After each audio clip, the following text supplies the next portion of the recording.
All right. Hopefully you guys can see me. I think you can. Yes, you can. Hello, everyone. How are you this evening? It is time for another Comic Creators Hangout.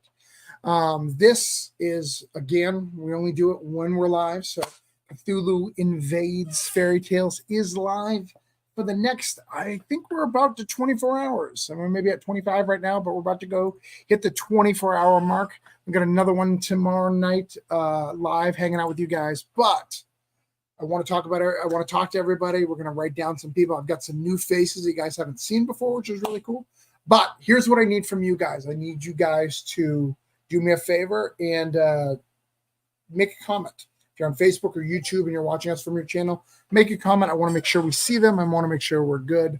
Hopefully get everybody on here. Hopefully have a good time. Hopefully raise some people some money. It's going to be exciting. It's going to be good.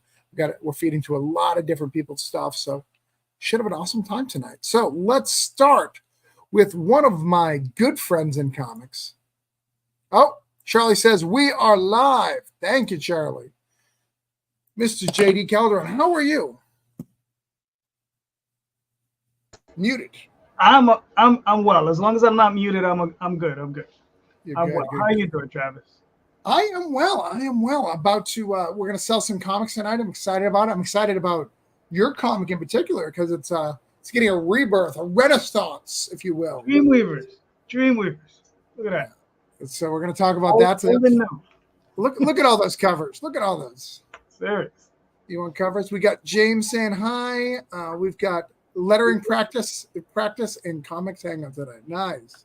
I should give you some of my pages, Chris, to letter and see how you're doing. Chris makes the greatest YouTube videos, by the way. The greatest. Cool. All right. Next up, a returning guest, Sean.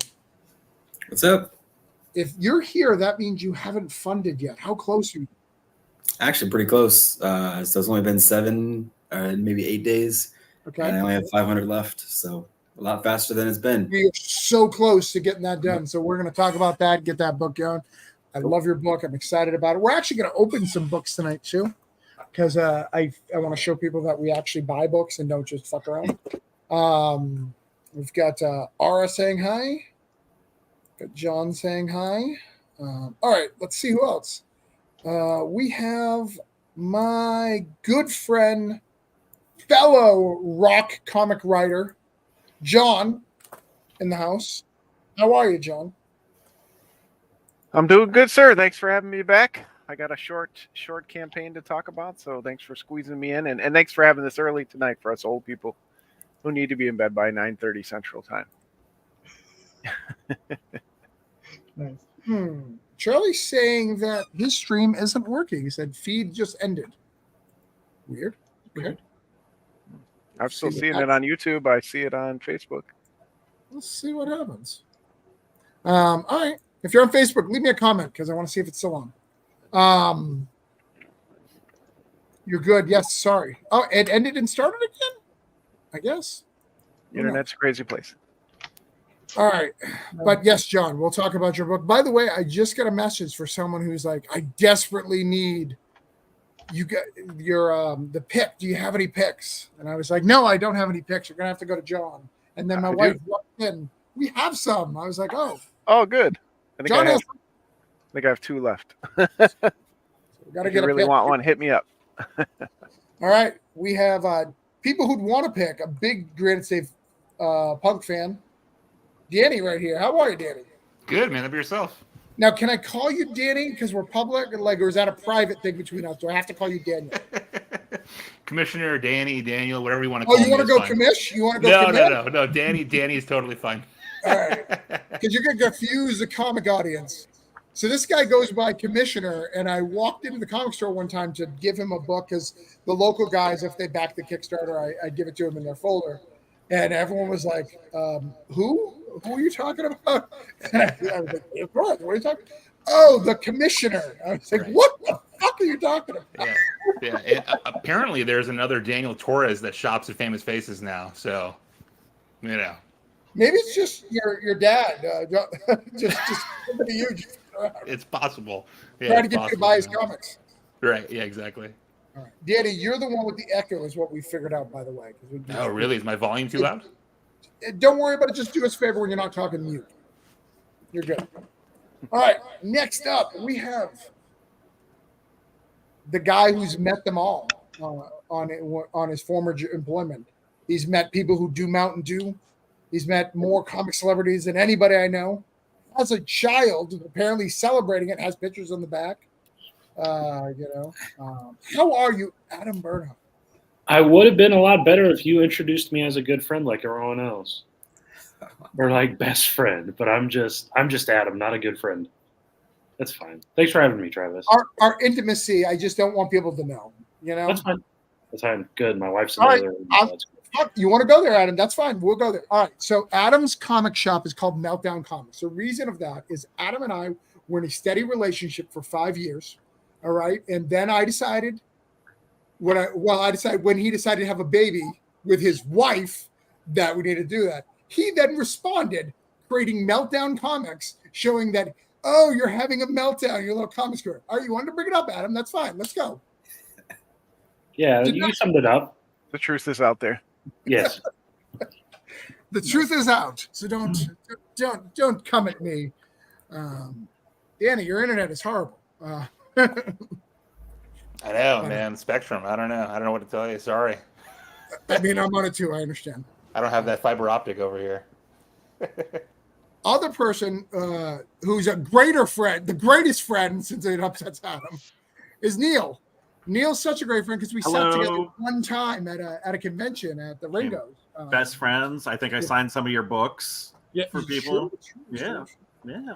It's great times. However, to be fair, in the next volume of Cthulhu Invades Fairy Tales, for those who've been around a while, he brought Walter Osley back.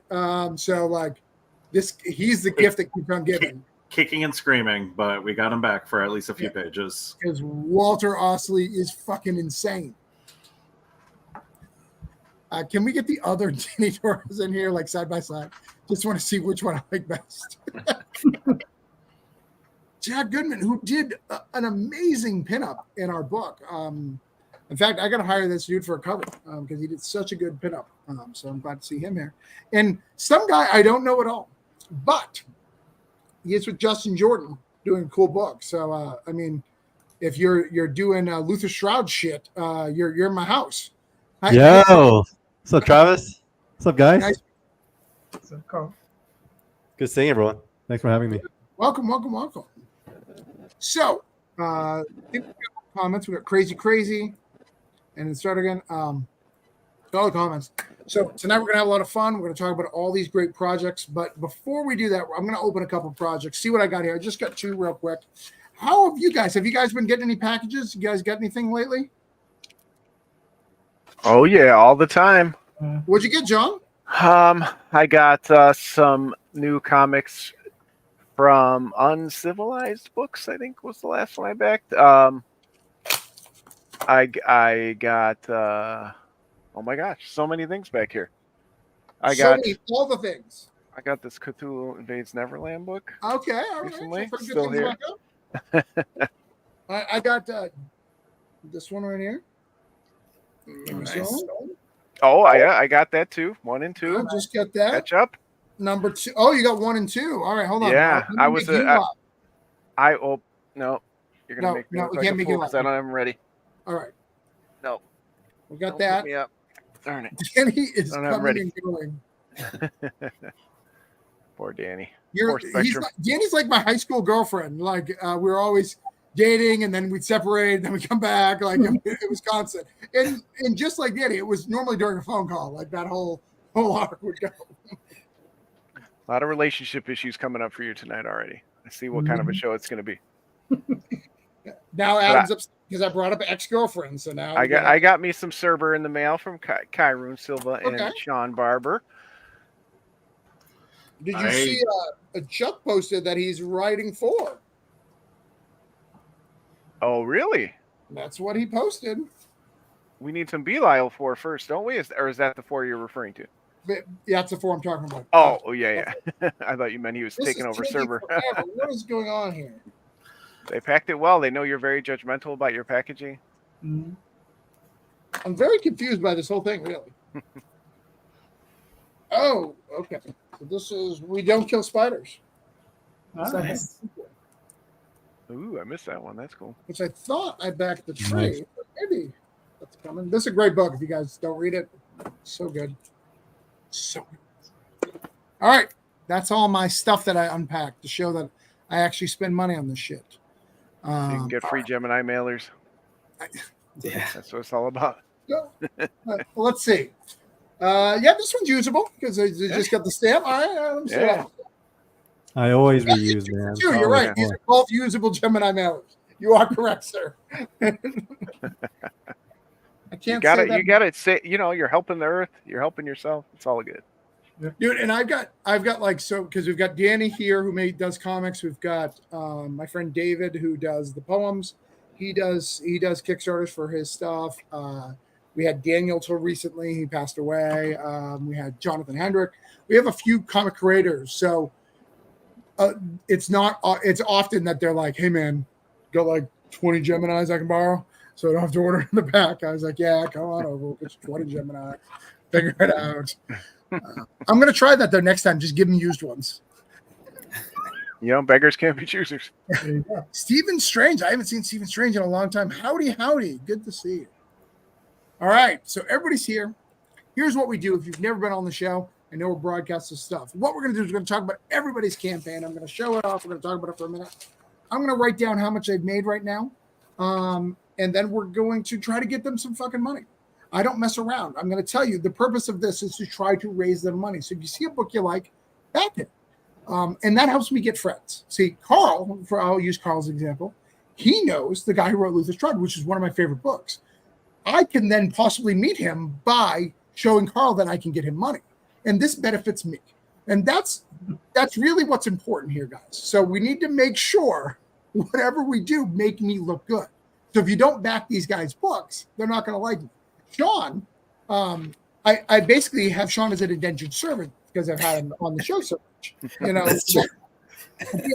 There are other shows, Sean. Yeah, I know. There isn't, Sean. They just come here. It's the only way to get. This is my Thursday night. Every single dollar was raised on the show. If it wasn't, it's a lot. Those are the failed pledges at the end, Sean. Those are drop pledges. Makes sense. So, JD, you ready to talk about your book? Yes.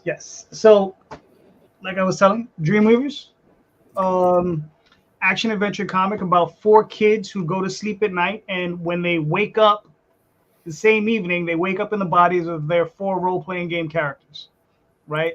And what they're doing is they're just 4 kids. They're just goofing around, just having a good time, not realizing there are a bunch of demons in the area. And these demons are infesting the world. And this is the great mother of the Pylox. And it's this race of demons. They're coming in and they're trying to invade. And the Dreamweavers are the only ones that can really stop them. Them and these 2 sexy cops. So that's that. And the other component of this is that this comic is something I did a long time ago. This was a reprint. This is a remastering of this book. This book originally came out in 1992, and it was originally in black and white, and I did it when I was, 19 years old. So I re-lettered the whole book. I had the whole thing recolored. It's illustrated by my good friend Matt Lunsford, and we did this. We were kids, and like now we're able to come back and actually finish it because we got up to issue 3. We have a one-shot that's a whole separate thing, and now we're back, man. And we're gonna try to do this, and we're gonna try to finish the series, a 6-issue limited series, and we're just having fun with it, and that's the core of it, it's just having a good time with it, and yeah, You know, if you like action adventure, drama, if you like anime and manga, Matthew's style is right there for you. Especially if you like 80s or 90s anime or manga. This might be something you might want to take a look at. You know, because this is this was a lot of fun. You know, I can't even begin to tell you. And here's the thing, though, is like when you get deeper into the story, you have these four kids, they have these four characters. It is these characters here. This is actually, if you scroll in the other direction. This one down. There you go, right there. So right there. So these are their four role-playing game characters, and this is Mouse, and he's the leader of the group, and he's actually the dungeon master. And he's this 12-year-old kid, you know, smart aleck little punk kid who you know thinks he's all cool or whatever, but he's just a kid. And he has his character who's a sorcerer, adventurer, and he's also a thief. Then you have the other guy next to him that's acrobat, and he's a fighter type character. You have the werewolf looking type character, but she's not really a werewolf. She's just a wolf person, lupine thing. And that's Snowflake, and it's an 8-year-old little girl who inhabits that 7-foot powerful body of this lupine character. She's also a sorceress. And then in the back there, you have Armadillo, who's like this 12-foot tall, monstrous tank type character. And what they don't realize, what the kids don't realize, is that these characters just don't pop out of the ether. What's actually happened is that they've been given the ability to extract from another dimension 4 characters who are very similar to their role-playing game characters. And in their subconscious is the actual consciousness of these 4 other characters. So there's another layer to the story where these other characters, they come out and they're adults and they're kind of pissed off that these kids are running around in their bodies, you know? So yeah, so like I said, it's a lot of fun. So nice. All right, so I'm going to write you down here. You're at 2,629. Yep. With 72 backers, we're going to try to get you to 73 backers tonight, and get you to 2649. There you go. Something. I mean, listen, I look at it like this: the more the merrier. But like I said, I mean, and there are a lot of different levels. You know, a lot of digital levels. You guys like? Oh, and all of the pricing. Oh, and the book is 48 pages, of full color, and it's cover to cover. 48. It's all story, and it's a one shot. So you can read it, and it wraps up right in the end. So. All right, so we've sent the link out. So we're going to come back to it, see if we've raised you any money. If not, I'm going to have to yell at people, which we don't want to do. Right? No one likes the yelling part. No. Right, John? No yelling. Yeah, no yelling. So we don't want to do that. So we're going to try to get you some money. We're going to do it. It's really cool. So I assume, just before I kick you off here to go to the next person, the ones in the beginning are all the new covers, right? Yeah, those are all new. Okay. You know, we went into the bad girl, good girl, naughty thing. You know, it's one of those things. It's just like, okay, let's see what happens. And believe it or not, they are selling. So it's like, what am I gonna say? I mean, it works. What are you gonna do? Right. It works. It works. All right. Get you out of here. Next up, I'm going to bring Danny up just because he's having crazy internet, just in case we lose him permanently at some point. I don't know what's going on. So let's bring up his stuff real quick. Hold on. He did not send the right link. Hold on. So now I got to find it. He didn't finish copying the link. There we go. Give me a second. I'll get it. Danny, why don't you start talking about it while I get it brought up? Yeah, sorry, fellas. Can you guys hear me all right or no? No, you're fine. Yeah. Not anymore. Not anymore. Oh, womp womp. It's going to be a thing. I can feel it. Wow. Yeah. And there we go. Keep talking, Danny. Back. Yeah, sorry, guys. Yeah, so Tales from Toxic Pond, number 3. Basically it's my version of the Robert Johnson Crossroads story. It's kind of a love letter to old country western music. Basically, it follows a failing folk duo, husband and wife folk duo, that are down on their luck.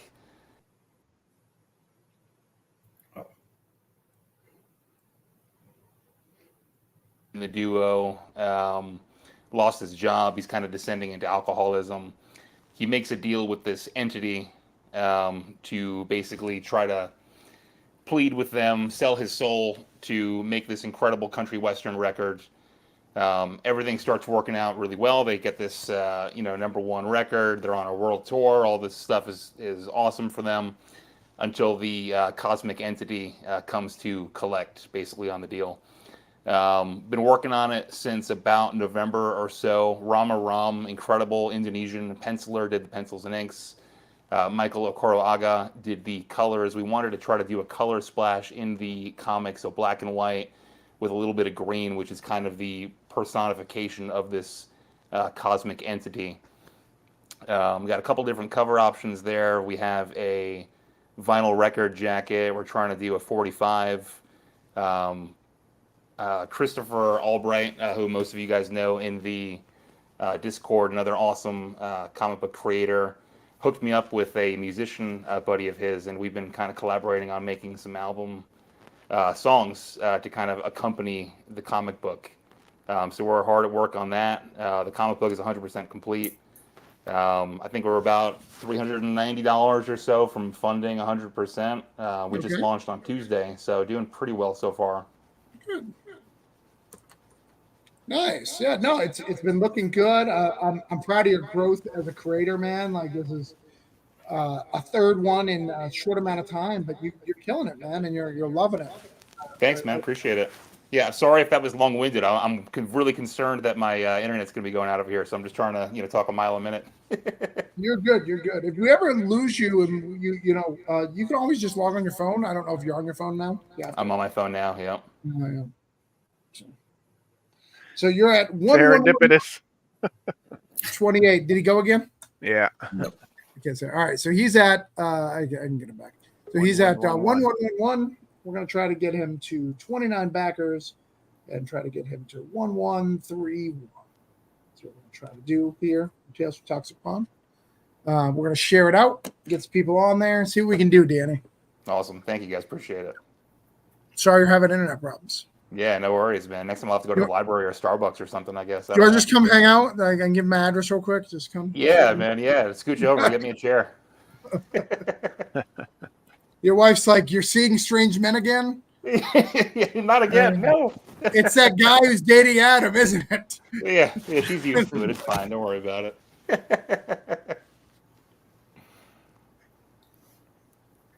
I just got a random USB tracking number. You always get those random tracking numbers when they, promise it on Monday. You get it on Thursday. Oh, yeah. All right. All right, cool. Let's go. So, all right, we got that shared out everywhere it needs to be, guys. Make sure you back it. Make sure you support. Danny's a great new creator. So many homies in this house, K-pop is saying. There is so many homies. We're very happy with the turnout tonight. Next up, Neil, who brought Walter Otsley back in my life. Indeed. Beautiful. It's beautiful. Glad I could help. It means a lot to me. You have a book that, again, because of stupid algorithms, I didn't even know was live. You're in my Discord. I snuck it in there. Now we've been live since Friday, so tomorrow will be a week. So we're just over halfway funded. Book's called Fort. It's the first issue of it. It's my first foray into doing kids comics or middle grade comics. So it's about a group of kids. They live on a research base that their parents work at, and they're capturing monsters that are escaping through rifts, and they're shrinking them down and turning them to stuffed animals to hide them from their parents and the government. And there's also a stuffed duck that comes to life, and he's kind of the comic relief of it. Nick Torres drew everything. Chaz Pangburn edited for us, and we've got a variant cover by Michael Abstracto. So yeah, I'm real excited about this one. A lot different than my other fantasy type books. So yeah. Nice. Nick Torres, he does, did you know any of the other books he does? He did Misadventures. Okay. And he's done a few other ones. I know he did Cat Dad and Supermom, I think. Yeah, that might be true. He's done quite a bit. He did some work for me as a colorist because he was coloring for Walter, actually. And when Walter got busy and doing other stuff, Nick stepped in, and then I conned him into doing some kids stuff with us. So, David, did you get your Brian Chen piece yet? I was a bunch. I sure did. Thank you guys. Love the blue line under the link, under the ink. Gave a legend in the game. That's true. All right. Well, it's really cool. I'm excited. Kids books are really tough, my brother, and you're at halfway already though, which is really good. And you stepped away, right? You were, I think we met at Baltimore last year. You had said you've been kind of away for like a year, right?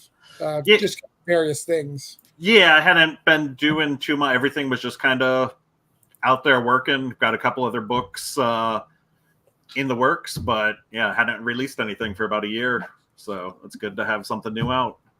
Nice. All right. Well, I'm definitely going to get this. And I will even, I don't know if you know this, but my wife that you sat next to did a cottage cheese book.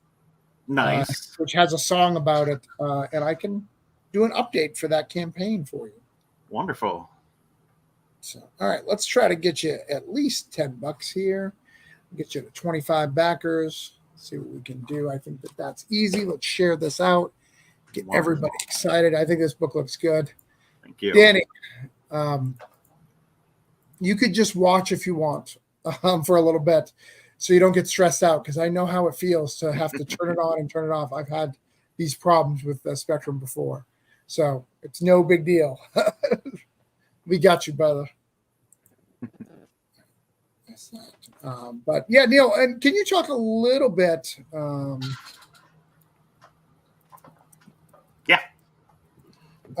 Can you talk a little bit about some of your other books? Just kind of show, because you have some credits with Scout and a couple other companies, right? Yeah. So I have a comic called Cog and Flame, which is your sword sorcerer fantasy type, about an old gnome that's trying to help stop magic from being ended by a technology cult. Very D&D inspired. We just put out our 5th issue. The 6th is about halfway done, and that's when we're gonna do it all in a trade. And then I have Doom Speaker, which is under contract with Scout right now. But that's about a young boy can touch someone, tell how they're going to die, and he's getting mixed up with an old timey traveling carnival. So kind of we were calling it Dust Bowl steampunk at the beginning of it. But Walter did draw the first issue of that, and then Tony Acevedo took over for that, who's actually lives right next to Nick Torres. They're both down in Argentina. Oh, nice. That's nice. Yeah. And can you get any of those as add-ons? All of the Cog and Flame we can get as add-ons. Nice. 1 through 5 of that. So. Is that someone in a duck onesie? K-pop wants to know. Yes, we could probably make that happen. No, he's asking. I think on your campaign is the duck creature or someone in a duck onesie.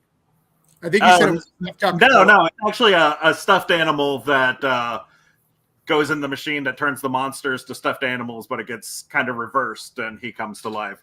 So he's actually when our son was younger, he had a stuffed duck, and we used to make him talk and tell all kinds of adventures before bedtime, and so that's where Duckums came from. So we just kind of decided to write a book about him, kind of. Ixia wants to know why you don't have digital tiers. That is a very good question. I have on all my other Kickstarters, and we'll say it's just a complete oversight. I don't think try to add that. Stuff. Yeah, I will try and add that. We'll try to get that up there, Ixia, for you. Try to get that that's going. That's an easy thing. Yeah, let me try and add that, and I can maybe do that right now. K-pop's like, what? Awesome. Yeah, I sent the link out if you got it. Cole, Golden Burrito Storm and Winter will be on the Friday night show. So at 9:00 on Friday, you can see Golden Burrito winner Stoney Williams. Sean. Yeah. I wanted to let you know that it's Adam's turn, just in case you were curious of whose turn it was next. So cool. I just wanted to let you know that it's Adam's turn. So. Awesome. Hey, Adam. Why are you skipping Sean though? I was going to ask if it's okay if John goes next. Weekly guests have to get pushed to the back. Yeah, I can be last. That's cool. It's totally all right. No, we can do you now. All right, we can do you. That's fine. So, Keeper of the Cosmos, like you did this once, kind of, or parts of it. What's kind of, going sort on? of. Parts of it. Number 1 was released in the direct market, and number 2 and 3 were supposed to, but then they weren't. So we're just going to dump it all at once in one trade paperback form, and we wanted to get this out there. Everyone in this chat knows how long comics take to make, and we've been sitting on this forever. So we said, hey, let's do a super quick digital campaign. And then we launched it, and everyone's like, where's the physical part? So then we added a physical tier. So we're doing a quick little 2-week campaign for Keepers of the Cosmos to get it out the door. It's about a character named Lemon Drop, who's half a unicorn, half teddy bear, with a bunch of pouches. And he gets arrested, and he insists he did not shoot up space heroin, and he didn't steal a spaceship and all this stuff. And he tries to convince his team to break him out of prison. And that's what the first volume of Keepers of the Cosmos is. Golden Burrito Award winner Stoney Williams gave me a huge pull quote. And if Stoney, it took up half the campaign page. That's Keepers of the Cosmos in a nutshell. It is Invincible by way of Guardians, by way of kind of Saturday morning cartoon. So I mean, do I have to read the book, or are you willing to tell me whether or not he did space heroin? Dude, if you give me money, you can do whatever the hell you want. No, I don't want to spoil it, man. You got all right. And this connects to Shit Show on some level, correct? It does, yes. You also have to read to see how it connects into that, and it fleshes out this Rideverse. We have all of our other Rideverse add-ons there, which features a cameo by Neil in Knock Number 1 by way of lettering. But yeah, man, we have a little bit of everything in this little silly superhero world. I actually just got my Knock the other day too, but that's open and put on my shelf already. Cool. I even got actually, hold on. John's here. Like, please. Yeah. Right here, need to be put away.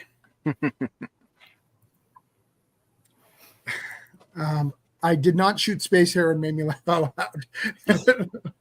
Well, I'm a big fan of your writing, so I'm excited. I'm excited to see this funded. I'm excited to see it out. I'm very excited that there's physicals added to it, because that was one of the things that held me back from backing. So now I'm running out of excuses. All out of excuses. There's a physical. I'm working on a cool little add-on with some prints that we're going to use as covers. Since we're not doing floppies, we're going to do some cool prints too. But yeah, man, that's Keepers of the Cosmos and a really long elevator ride pitch. Nice. All right. To jump back in here real quick, there are digital copies available now. Okay, Igthea. What service? Just like that. Yeah. There is digital copies now on Fort. So if you want to click those links, get that taken care of. Let's figure out where you're at. Add you to my little list here. Keeper of the Cosmos trade.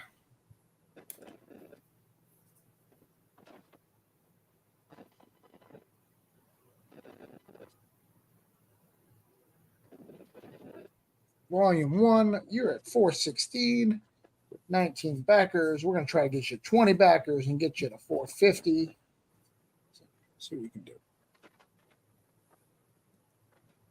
450 is a lot, but I think we can do it. Okay.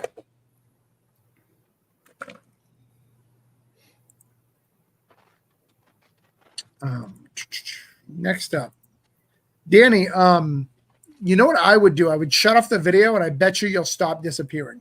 If you shut off your video, you may stop disappearing, and then you can still talk. All right. Next up, Sean, I'm going to go with Carl. Just so you know, just in case you're wondering where you are in line.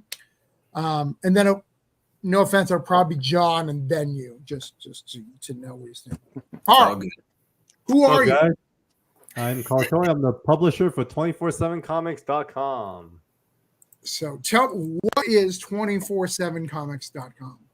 So we're a creator-led publisher. So a little bit about myself. I work in the media space, and I've always loved comics. Comic books saved my life. I came to America 8 years old, didn't know the culture, didn't know the language, had no friends. And I basically met all my friends in the comic book shop. And reading comics taught me about the culture because I was dyslexic and I had a learning disability. And so as much as comics did a lot for me, I in the last few years, got with guys like Justin Jordan and has been able to collaborate with him and create new IP together. So, it's been great because this is actually the first book we started working on back in 2020. And it's been lots of lessons learned. This is actually our second Kickstarter. Our first one was with Sean Chen and Daniel Wu. Sean worked on Iron Man. He was on Ryan the Future Force. Obviously, Justin Jordan already. He worked on Luther Strode. He's also done stuff for DC for Valiant. If you guys aren't familiar with Brian Ching, it's because he never shows up anywhere. He literally shows up to Comic Cons once in a decade. But his background was that he started at Top Cow, and then he moved over to Dark Horse for Star Wars for about 10 years. So he worked on and one of the co-creators of Star Wars Knights of the Old Republic. And, I don't believe in sleep. Who's asking me about that? I don't sleep much. So I'm always up. So if you ever connected with me, I'm always up. What's cool about the campaign is it's been really fun. I mean, as our second campaign, we've learned a ton. And that's what I'm here to do as well. Really learn from you guys. Also lend a hand support if I can be to any of you guys' campaign. But I came from a talent manager background. I managed talent for about 15 years, both in music, film, and TV. And then I go to bat for creators. So one of the things I do a lot for 24/7 Comics and why we're different is we did a deep dive into all the different publishing models out there. And I'm not surprised where there is such a huge contingency of people that don't want to work with publishers is because there's no upside for everyone, right? But I do feel like there is upside when a publisher structures a fair deal for creators. So we established this thing actually with Justin called partnership publishing. So we pay in advance rates that I think competitive to the industry. And then on top of that, we handle all the marketing, we take all the risk. And that way we always sign an artist for, 3 to 6 issues at a time. And then for the life of the IP, no matter if we're making comic books or making movies or making T-shirts and toys, the creator team will always get 33% of the income. And so that's kind of the way we structure our deals. And so far, so good. We have about 15 creators partnering with us. We have 10 original titles signed, about 37 books finished already. And so this is our second book. So yeah, that's kind of where we're at. But I'm here to just hang out, get to know you guys as well, learn about your books and the stories you guys try to tell, and also offer myself as a resource for everyone here in the community. I've been loving it so far. Nice. All right, so Carl, I do things a little weird, so I apologize. As you've seen, I get a little. So I'm going to go big for a minute because I've got something to say because a lot of these are my fans, so I want to make sure they're clear. All right, motherfuckers. A lot of you guys don't read comics. All right, I know because you back my stuff, you buy a lot of indie stuff, you hate mainstream, blah blah blah. Luther Strode came at a time where a lot of people weren't buying indie, and it is a fucking amazing book. It is the wildest shit with Treadmore art. It is wild, and if you've never read it, you are wasting your time. So I come with the highest recommendation for this book because of that dude. He writes amazing shit. Luther Strode is so good, and it's very, very independent, very raw. I know that there's a lot of like side deals that were offered to him that he was just like, nah, I just kind of want to make a comic, which I had a lot of respect for him. So lots of really cool stuff. So want to make it big. If you haven't read that book, go to your front comic store and read it. And maybe back this too, because I promise it's going to be good because he's writing it. All right. Want to make sure that was clear to everybody.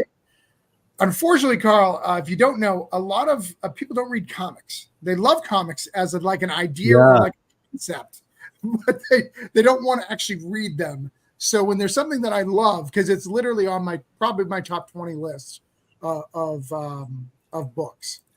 And I think, it breaks my heart when I hear that too. And so What's funny, Travis, is I actually had a quarter life crisis about 10 years ago, 2011, 2012. And I actually flew to Vancouver, rented a car, and it was their fault. They rented me like a brand new car. It had like 26 miles on it. And I drove north. I drove all the way through Canada, drove through the Yukon territories, drove all the way up to Fairbanks, Alaska. And it was then I walked into a comic book shop that's just called Comic Books. And the person inside recommended to me to read Luther Strode. And that's actually what brought me back into comics. And so I returned the car 9,000 miles later and brought a bunch of comics back, and then brought me back into this happy place in my life. So I'm committed to, getting people to read comics again because it's done so much for me. Yeah, I mean, Luther Strode, like it was like an unsung hero. You know, I was running a comic store at the time when it came out, shelling that book out because people needed to read it, needed to love it because it's such a good book. So kudos on you as getting him part of your team. Every dollar of this. Now, one of the things that I noticed about your campaign, just before people back, this is 3 issues all at once, and that's it. You can't get like issue 1. You can't. It's all 3. Yeah. Interesting way of doing that, but tell us why you decided to do that, and just letting people know that that's the way they've got to get it. Sure. Yeah, like I mentioned, we do deals with the creator teams in cycles of 3 to 6. So for the first, I think 10 titles, 8 of them were 6-issue arcs, and then 2 of them were 3-issue arcs. And so I'm a big believer of, folks reading and catching up what's going on. And often, the model of like cliffhangers every issue, that's designed for a monthly cadence. So my goal is to get folks to be able to read issues 1 through 3 and feel satisfied enough to look forward to the next one. So if you guys want to go to 247comics.com, we have a reader on there as well. Our number 1 issue is actually free. What's super fun about our company is our team is really lean and mean. And so we like to get feedback from the community. So if you guys read something, like for example, the issue you see on our website, it's not edited. So there's like stuff that needs work. So if we get cool ideas from our community, we literally ask the creator team to go back and consider adding pages, adding new word bubbles or whatever. And so on our first Kickstarter campaign, the version that people got to read in the trash can has 3 less pages than the version people got in their mailboxes after we fulfilled the Kickstarter campaigns because of that very reason. Sean actually went back and drew new pages. So I don't know if that's going to happen for this one, but Zero issues 1 through 6 is already done. And so we're going to wait a beat before we introduce 4 through 6. But yeah, we're going to structure our Kickstarter campaigns with 3 issues at a time with the purpose that people will get to see a full arc. Nice. And like you said, you can get issue 1 right now, so you can get that. So yeah, let's free. So, yeah, we have a lot of faith in our writing. I think for us is let the product speak for itself. So, if you read issue number 1 and you don't like it, turn it off and don't visit us anymore. But if you do, then please take a step forward and get issues 1 through 3 for yourself. Yeah, no, he's a really good writer. His indie stuff is the best. Reaver was really good as well. Yeah. I prefer Luther Strode, but Reaver is a great book. So absolutely. And all right. Travis, if you don't mind, I want to highlight 2 things. One is we're about 1,550 from our second stretch goal, which is going to be a live broadcast exclusive invite to our creator team, so people can actually meet everybody, which is going to be super cool because we have 275 backers. Basically, the 300 backers will have a chance to meet Justin, Brian, Will Quintana. The colors to this is beautiful. And so, you'll see it pop from our website. And the second thing is if you scroll back right under the video, there's a partnership with a company called Vivi. They are a digital collectibles company. And they are actually the exclusive now for Marvel day in, day out. And so they're releasing Marvel, DC Comics. What's fun about it is there's a limited edition and numbers to their digital collectibles. So for the first 300 backers, you actually get 1 of those for free. And it's really fun because they have a closed wall secondary market, kind of like Distillery, where you could buy and sell your digital collectibles. So this will be a way to like reward our backers that they get to get one of these for free. And if you want to sell on secondary market, it's up to you, or you want to keep it, it's totally cool. But then you could read it on the VV app as well. No, that's awesome. That's awesome. All right. Yeah, let's try to get that going. Let's try to get this going. So that's where we're at right now. Gonna get you some backers. Let's get some other people up here, and we'll go over it again and see if I can mark any people up on that show. All right. Preview of the book. Preview of the book. Well, Thanks, Trevor. I'll make it big for a second so you can show a couple pages. Oh, he muted himself. Nice. Okay. Looks good. This was an ash can. I assume this is probably San Diego Comic-Con. You're muted, so you can't reply. Oh, look at that. Dang. Yeah, so the ash can for San Diego Comic-Con, and then we're really also stringent on our print run because I'm a collector myself. And if you see these colors, we actually went to a non-traditional comic book printer. So if you look at the colors, there's actually more colors variables to these pages than the usual comic printer.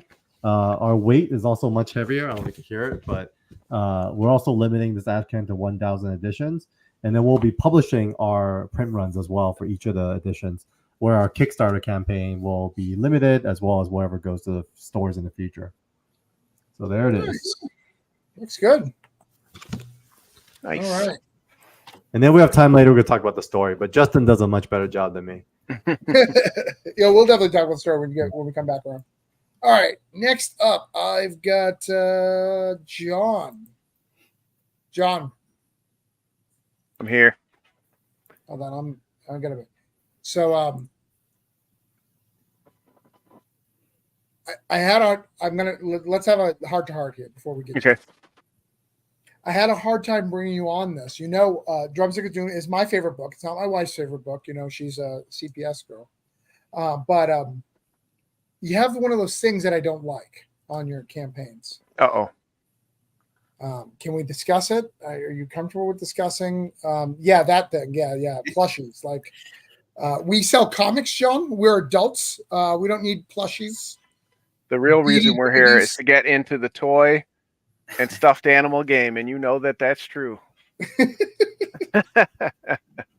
No, I really don't have any interest in that. But all right, but tell us about Drumstick of Doom coming back. This is second arc, like season 2.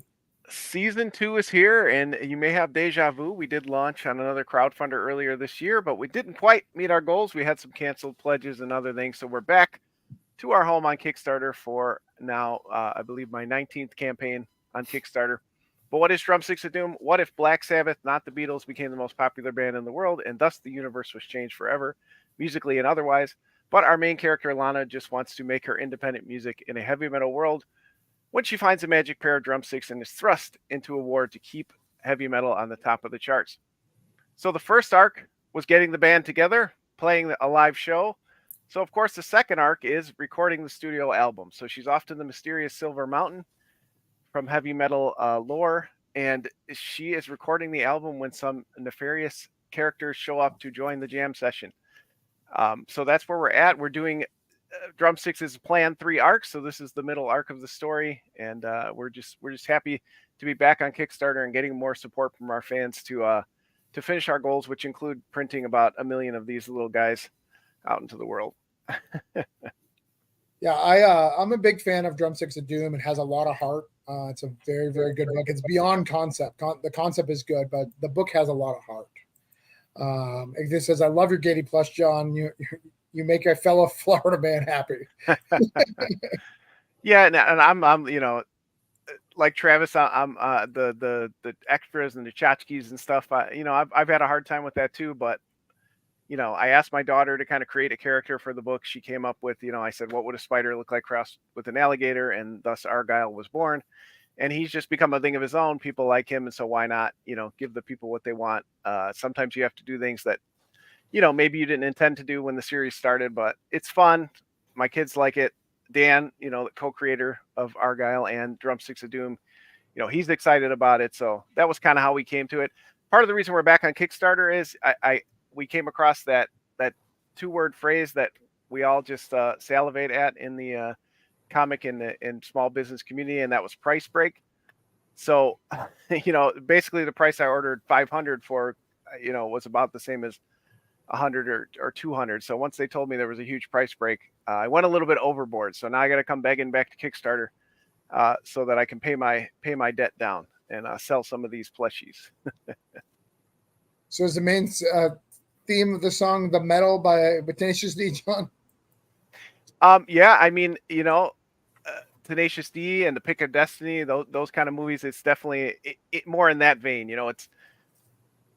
I get comparisons to like Metalocalypse. It's not quite as over the top as that. It's a little bit more real world, but we're having fun. It's more action adventure. There's a little bit of horror. There's a little bit of humor, but we're having fun with like I said, the lore of heavy metal lyrics and kind of coming to life in the story of Drumsticks of Doom.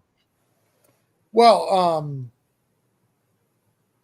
I will say that this is the second best rock related comic. Granted, say punk being first, but it is a close second, John. We're glad to be in the top 5, as long as we're in the conversation. I mean, there's some good ones. Vinyl's good. Punk's Not Dead is good. There's some good rock comics. So, Yeah, but, and that's part of how Drumsticks came to be. I love music themed comics, and anybody who can kind of bring the feeling of music to a soundless page is just the coolest thing to me. So that's what Dan and I are trying to do. He and I are lifelong musicians, and that was part of wanting to work with him on this book, as you know. Well, one of the things that I love about Dan, I'm gonna John, not Dan, John, and I'm gonna get nice for a minute. Every one of his comics has his heart from it. It puts his heart on the page, and not all comics I read have that, but John is one of those writers. So, and I don't care if you're reading his Simpsons book, his Simpsons thing, or his Magic. Like, it's a love of trying to share with people, like trying to explain, I love these things and I want you to love them too.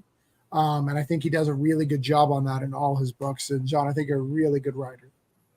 I really appreciate that. And that's definitely, I sit on ideas for a long time until I really have that kind of in. I want it, characters don't have to be you, but you want to put a bit of you into the book or what you want to see in the world. That's part of why we're doing also a small convention this year, because I didn't have enough going on. But you see back here, we're actually fulfilling 3 Kickstarters at the same time, and we've got a small independent comic show we're putting together. So you got to put out into the world what you want to see. So that's what I really try to do. Yeah, no, I appreciate you, good sir. And this doesn't always happen, but the books are completely done. They're ready to ship, because this is kind of a secondary campaign to kind of clean up some expenses. You'll get the book right away.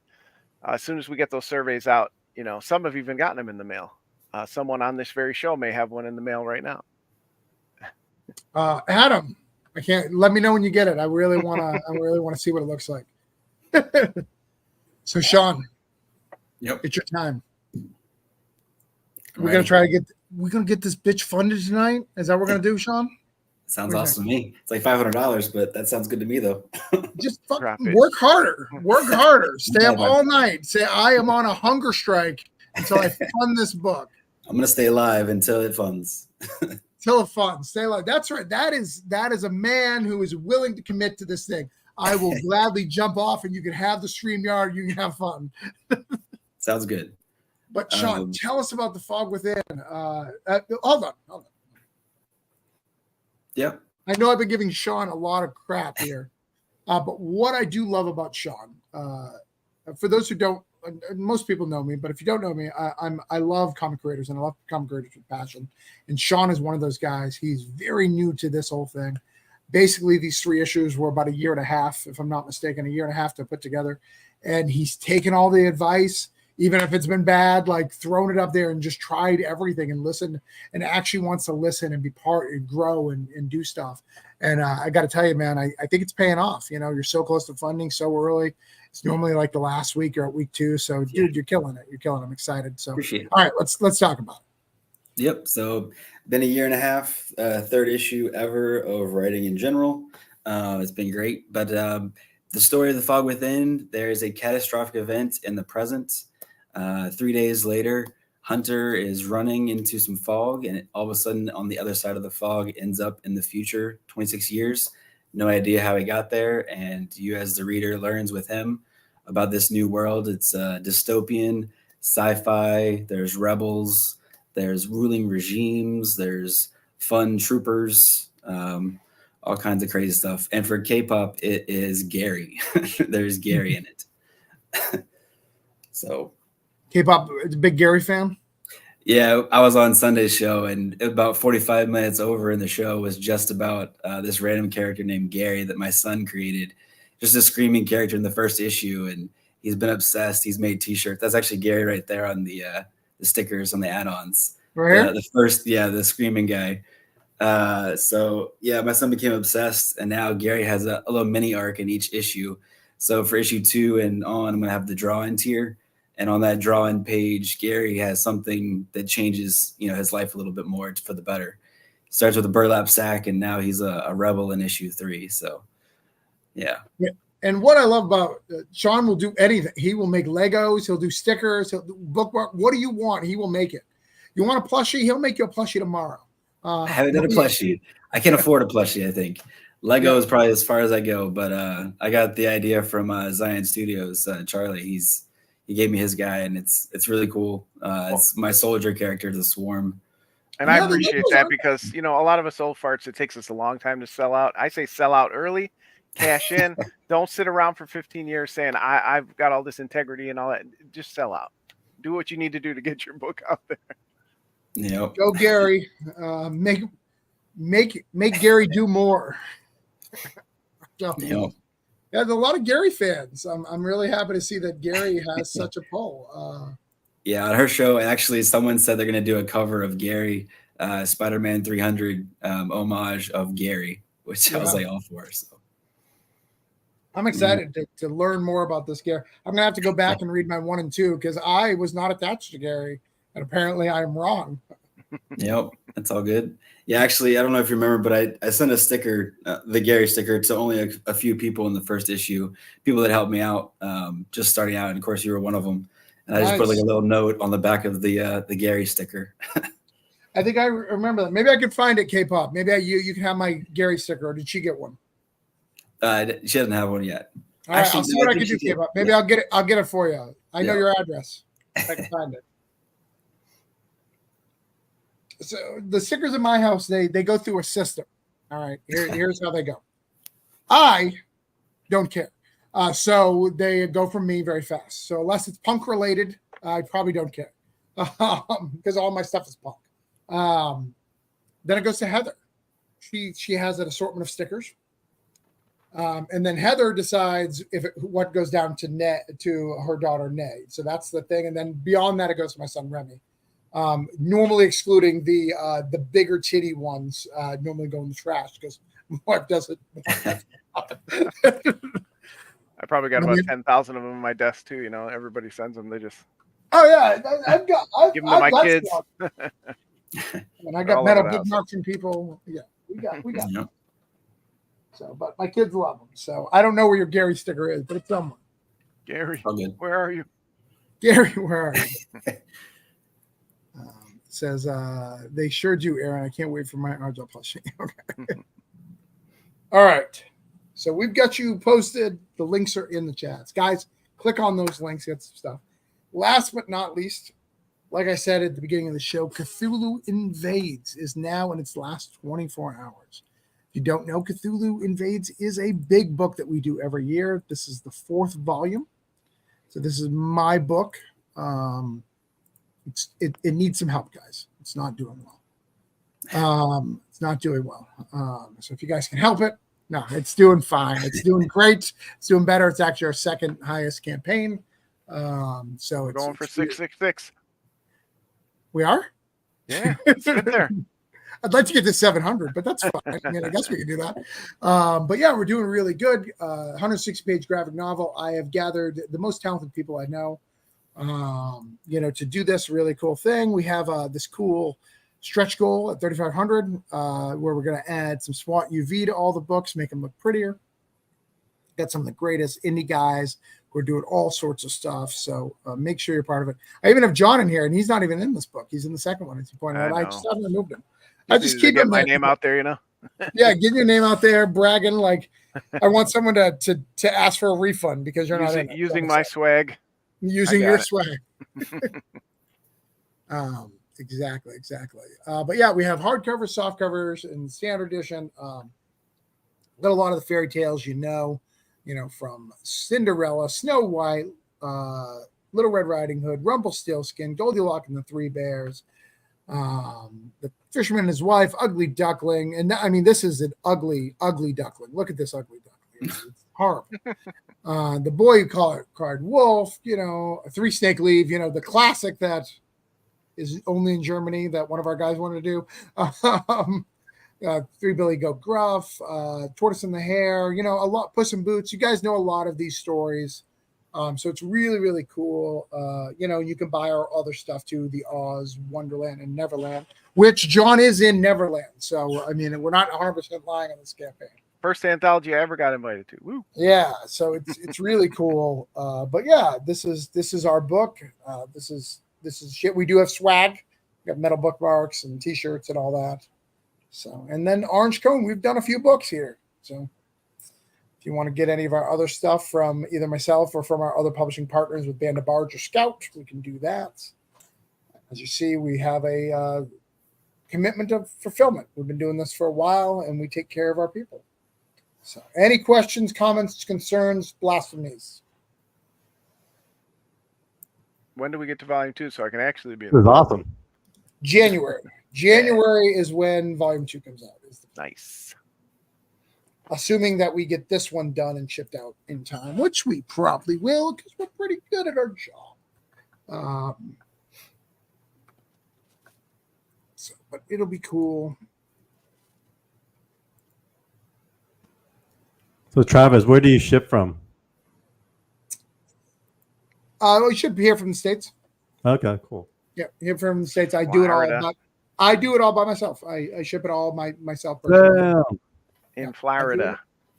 Yeah, I like.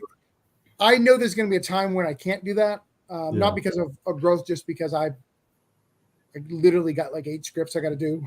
I was talking to JD before the show.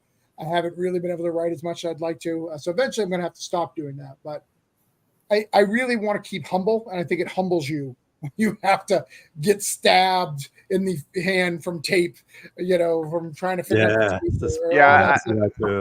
I think if I got over 500, I might. But you're right. And also reading the names and seeing, it does like kind of keeps you grounded. Yeah, it's cool. But after shipping like 3 in a month, I think I'm kind of over it. Yeah, I did that on the first one. If I got to 700, I'd be like, you know what? Fulfillment company, you got this. Yeah, I know what you mean too. I'm LA, and in LA it's the desert here, so my fingers get really dry. So like by the time I was done doing all the shipping and packing, I literally looked like I clawed my way out of prison. Like that's literally what it looked like. It was horrible. David, my good friend David, has a question. Where is Cat Cthulhu? Well, there's Puss in Boots. That's as close as you're gonna get. That's the best I can do. Let's get that out there. Let's see my numbers real quick. I'm at. Got to get myself a backer, right? That seems reasonable. In fact, in this chat, who do I got? I've got JD's been in one. John's in the next one. Neil's in the next one. Adam's in the next one. Wow. So we've got some stuff. Sean promising one in the third. David, you owe me a throw. I did Jerome reply to that? I don't know. I have to see if Jerome replied. David is also a printer. He's in it. He's in this volume. He's not done any promotion though. He's not coming on any live with us. Maybe he'll come tomorrow night. So let's see if we can get $10. 64. So 30,564 get us to 630 backers. John would like us to get the 666 if that's possible. If you're out there and you want to do it. I haven't been invited. Dude, we have a whole, you know how this thing works. Stop, dude. Stop. Just stop. I think our buddy Danny has finally given up. Let me check my private messages. He's not messaged me, but I think he's finally given up the coming on and off. Oh, wait. No. He's back. All right. So now is where the rubber meets the road. Guys, I'm going to yell at people if you haven't backed.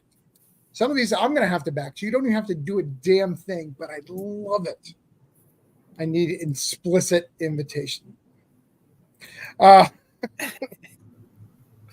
Steak, Mr. Publisher of AMP Comics, is too good for me. But yeah, we're going to go over everyone's campaign, see if we got money. If I didn't get money, I'm going to yell at you. I'm going to demand from the audience to give you money. So if you don't want to see me yell and we want to talk more about stuff, Carl said he'd tell about the story a little bit more, tell more about his cool company. Neil can tell some cool Baltimore Comic-Con stories. Adam's got some stories about being a new dad. John can go to bed early because it's past his bedtime.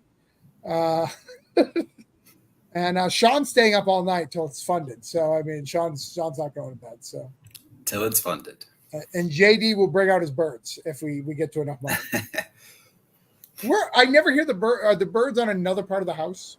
Yes. Okay. They're, if you listen to Daphne's show, they're right next to her.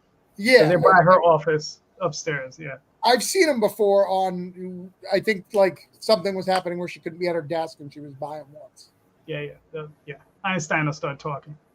So, all right. So we're going to go over them, guys. The links are in the comments. We have Dreamweavers. We have Fog Within. We have The Fort. We have The Keepers of the Cosmos. We have Zero Ghost or Zero Hour. Zero Ghost. I got it right the first time.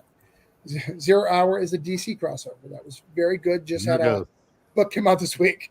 And we got Drumsticks of Doom, and we've got Tales from the Toxic Pond. So click some like and Cthulhu Invades, Fairy Tales. So click on those links so I don't have to yell at people. All right. All right. Let's start with Dreamweaver. Promise him only one fucking backer, people. I swear to God, it's not there. All right, let's find it up here. I'm gonna have to yell at people tonight. It's gonna be a long night. I'm getting mad already, Sean. People like me yelling. All right, I'm gonna refresh it to assume that is not accurate. All right, we're still there. We did get one. What? We did get, because I was at 71. This is at 72. Yeah, but when I wrote it down, it was 70. See, what happens is some people pledge the minute they see you, like decent human beings, and then make my work a little harder. But hold on, all right, motherfuckers. I'm going to send this link out one more time. JD was a child when he wrote this, wetting his bed at 18. Yeah. I never found a woman's love. And you need to experience what it feels like. JD has gone deep into his soul, recolored this, and that was hard, before you've ever touched a woman to be able to talk about women. He's given you some of those nice little titty covers that you like. He's given you all the boobies. People love those boobies. So we need to back this. We need to get him marked off my list. You're embarrassing me in front of Carl. And Carl knows Justin Jordan, who is one of my favorites. And I don't want to be embarrassed in front of Carl. He's looking at me. He's like 33,000. Yeah, but he can't even get JD one fucking backer. I mean, that's embarrassing to me. It's embarrassing to me. It's embarrassing to everyone here. I mean, fucking Danny can't even stay on the chat. Like, he's just so frustrated by everything. He keeps coming and going. What we got here? How did JD put it out in 1992 at 90, and we're only 25 now? Those are great questions. Time travel. So I'm going to give you guys a second. I'm going to let JD pitch it again. JD, I'm sorry I had to get mad at people and yell at them for you. That's all right. But go ahead and let's pitch this thing again, because apparently people weren't listening the first time. Okay, so here we go. So Dreamweaver is about a group of 4 role-playing game kids, and when they go to sleep at night, they reappear as these 4 characters. They're 4 role-playing game characters, and these are them. And they go out and they hunt demons, and basically what they really want to do is watch professional wrestling and eat M&Ms, and that's pretty much all they want to do. But they end up in these adventures where they're hunting down demons. Let me I know you're showing off the campaign, but this is the book that was put out in 1992. This is what it looked like. This is how we did comics back in the day. Is like, we did 6,000 of these bad boys, right? And we got that printed, but we were like, it's a little, things have changed, so we moved it up into full color. So like I said, it's a lot of action, it's a lot of adventure. Can you get the other ones on the campaign? Did you get the black and white? It's funny. I haven't put. I might have a few copies left, but I mean, I pretty much sold out of all of them. This is the cover of the second issue, and that was one, appeared a long time ago. So yeah, I mean, it's a fun book. It's a book literally about four friends coming together, having a good time, and then discovering that the world that they live in is in danger, and what they need to do is to come together and defeat this enemy. But it's like I said, it's one of those things. I wrote it a long time ago, and it holds up. It's 48 pages. It's full color. It's from cover to cover, one story, and it's a one shot. Whatever.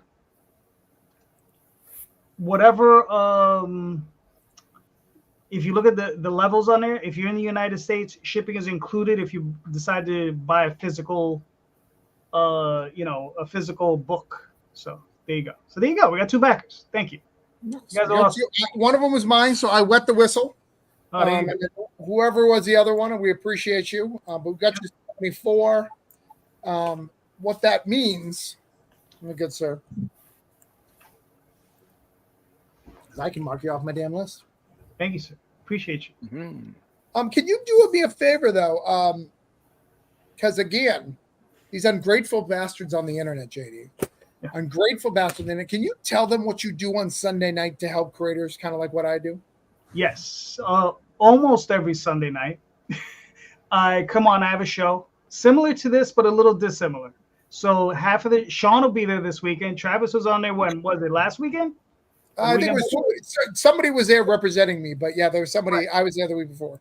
Yeah. So we were, and basically what it is a group like this, except I ask questions, and we try to unpack the business of comics, right? And we go in there and we talk about comics. But that's the first half of the show. The second half of the show, we end up promoting everybody's campaign similar to this, but we only go one turnaround, and I don't guarantee anybody's sales like Travis is. Travis is much better at this than I am, but a lot of people have told me they do get sales from the show, which is actually pretty cool. So and guys, anybody who's on here, if you want to come on, shoot me a DM, and I'm more than happy to bring everybody on. So nice. He's just not willing to yell at people. Yeah, I have a co-host. I yell at him all the time. So yeah, that's what he's there for. His name is JD Rosario. Good guy. But a bit of a chump. You know what I mean? Jeez, sorry. He was already calling in favors earlier this week, like private messaging me, going like, "I heard you got Indie October coming. Like, can I have my characters? You bet on my show." And I told him I was like, "I bet on JD's show. I wouldn't be on your show, good sir." Right, exactly. Your show's on Friday night, and I'm not a loser. Is what I told him. I hope that didn't offend you, JD, but that's what I told him. No. Listen, I it's kind of like I have to do it. It's kind of like, how you have a little brother, right, and you feel bad for them, because they have kind of like, they're not right in the head. So, you got to like go in there and kind of support them every now and again. Wait, I am that little brother. Well, you live in New York as well, so your place doesn't sleep, so you're good. Yeah, you're in the city that doesn't sleep, so you could do a Friday night show and still party all night. Yeah. Is there a cutoff time in New York City? No. Usually 5 a.m. Like that's okay. Yeah, usually 5. I didn't realize about the time people go to work. That's usually the cutoff. I didn't realize that I needed a cutoff time until I went to New Orleans. I didn't realize that was a thing. I didn't know I needed that until it's 3 a.m. and I kept drinking, and I'm yelling at bartender. People were telling me not to stop drinking, like security guards being like, "Hey, you should calm down." And I'm like, "Chug next." Yeah, it's not good. It's not good. So sometimes it's good when they turn on those lights. Yeah, I didn't realize that was something that I needed. I didn't know I needed that safety. It was a learning experience. 2 o'clock is good. You give me a 2 o'clock time, I'm good. Nice. All right. Next up, who did I do next? All right, Tales from Toxic Pond. So He is not here right now. We're going to share out his campaign one more time. He has been struggling with the internet. He reset his router and cannot get back on. I think he is very upset. He is not going to back her either. What is going on, people, tonight? You guys are embarrassing me in front of my new friend. Carl's gonna like think less of me, and Sean's gonna be like, did he really get backers for me in the past? Like Sean is questioning everything I've done for him. What's that? So I'm gonna starve. I'm gonna starve. You're like, there's no way. No. Back him, everyone. All right, so we gotta make this happen. We gotta get some backers here for my buddy Danny. He's so close to funding. He's been doing a great job. Tales Talks on. It's a series of one shots. So there's 3 one shots. You don't need one for the other, so you could just back 3 and not get the other ones if you didn't want to. They do tie together, but kind of in a Twilight Zone kind of way. So this is his. So he switches off with his dad to write this. This has a vinyl record, so it's got a lot of really cool stuff. He's local to me. He does some really cool stuff. So if you haven't backed it, please consider it. He used my Grand State Punk cover artist for issue 1. And his main artist, my Voodoo Nations artist. So he basically stole from me in issue 1. Mm-hmm. Oh, and the colors too. Look at that. Wow. Because you own all those people. We know they're in your basement. Yeah, I own them. They're exclusive to me. I pay them enough to be exclusive to me, John. And they betrayed me. And I won't be working with any of them ever again. So it's fine. It's fine. It's no big deal. They chose where they're at. That's not true. None of that's true. But yeah, he's a great guy. So if you want to throw him a couple bucks, that'd be great. I will go back to him in a little bit. I shared the link. I am going to yell, but since he's not here to hear me yell, we're going to take a pause from him and we'll come back. But I just shared the link out. Don't embarrass me. Let's give him some money. Fort. Neil. That's me. Fort. Now, Fort is a hard one, man. So, because it's a kid's book. Kids' books are notoriously hard to sell. But I promise you one backer to get you 25. You are at 24. I got one backer. Got one backer. Let's see. Let's look at it. Yeah. You gonna tell me I don't have to yell? Okay. No, not for this one. Well, give us a pitch anyways, though. Yeah. So Fort is a middle grade comic about a group of kids that their parents work at a government research base. They live on the research base, and they're catching monsters that are by the government, and they're shrinking down these monsters into little stuffed animals. And full disclosure, I did make this to sell stuffed animals, and so Finally, we have lots of them. And I did pledge for that little alligator spider thing. So, oh man, we're already, yeah, we'll do a swap. Neil, I can get you in a group that I used to love. It used to be my favorite group, and now it's just plushy talk 24/7. So, okay, I can get you in. They do talk about comics occasionally, but that's it's mostly about plushies. I'm trying to turn your Discord into bird talk, so it's all good. So, all right. So we can mark you off the list, which is cool. I still have to back it Wonderful. too, so you're going to get more money, even more. Love it, So love it. I'll make sure I back it. I'll probably do it off air though. But yeah. Thank you very much. On our list, I am going to share that out, guys. So make sure you back it, show some support. It's a good book. I'm sure it is. Neil's great. Thank you. And you said Chris has started a plushie empire. She has, and it's out of control. It's out of control, K-pop. It is out of control. I am not happy with it. I'll be 100% honest. I'm not happy with the amount of plushies in people's games. There are no plushies in mine, but I did talk to someone the other day about making plushies, so we're one step closer to that. So. It's a duck. He started as a plushie. He needs to return to his original form. So, like, it's a soul of a duck that got put into a plushie to live its life? That sounds good. Okay. We'll run with that. It hasn't been explained in the comics, so... Yeah, I'm a writer. I'll write through it. That's fine. We can workshop this. Yeah, that's fine. We got this. I believe in it. All right. Keeper of the Cosmos is next. I've had to yell at people for Adam before, and it was embarrassing last time, wasn't it, Adam? Yeah, I was so embarrassed. Did you yell at people for me? Thank you. I don't remember. I think so. Maybe, yeah. You shoot some ass, that's for sure. I remember now. Well, I remember McCabe, like, it was slow going. Oh, yeah, that didn't fund. Yeah, so I've had to yell in the past. Yeah, you have. Thank you. Yeah, man, Keepers of the Cosmos. This space teddy bear may or may not have done a lot of bad stuff, and his friends have to decide whether or not to break him out of jail. And you have got a backer, so you are at 419. Got a backer. Okay, so you've got a backer, which is great. Still a little bit away from goals, but you can get physical and digital now. And this space bear may or may not have done cocaine. Lemon drop. Cocaine, heroin, space meth. Who knows? Probably made out with the main character from Shit Show at least once. Twice, I think. But that's in the backing story. Yeah, that's in the shorts. You got to buy that digital short as well. Yeah, you got to buy the digital short, and you'll see. I'll make it out. Shit. Yeah.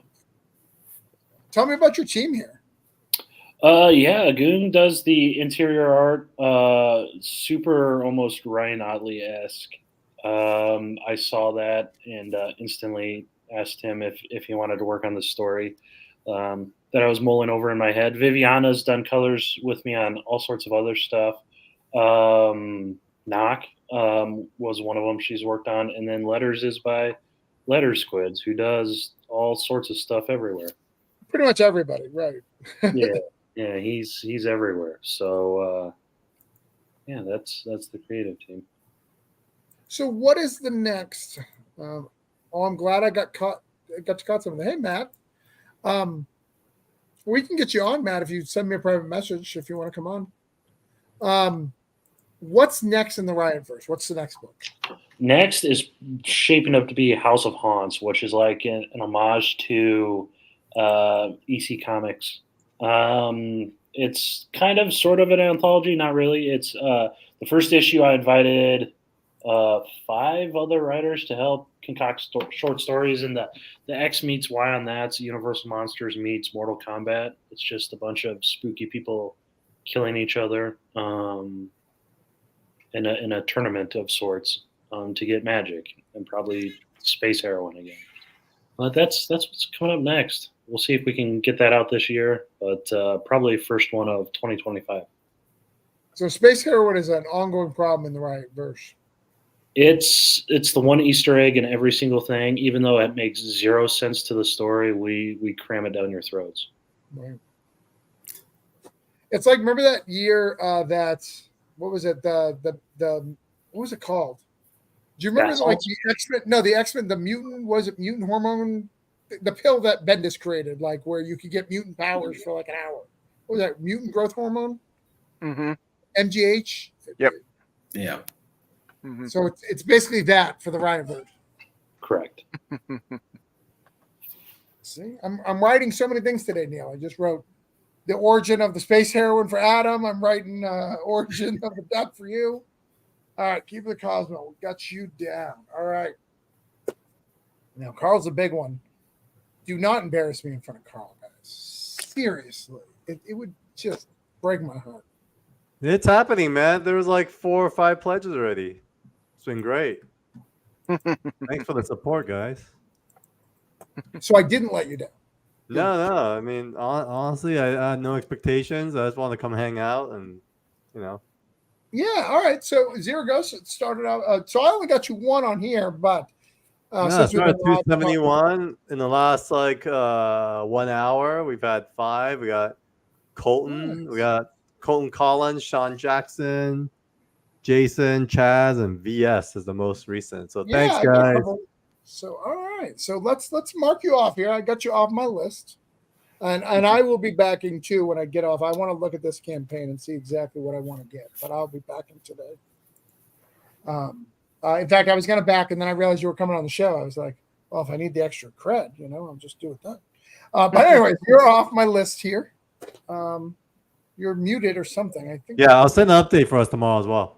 So Nice, if you guys give me your links, I'll do an update and just kind of plug everybody to our community.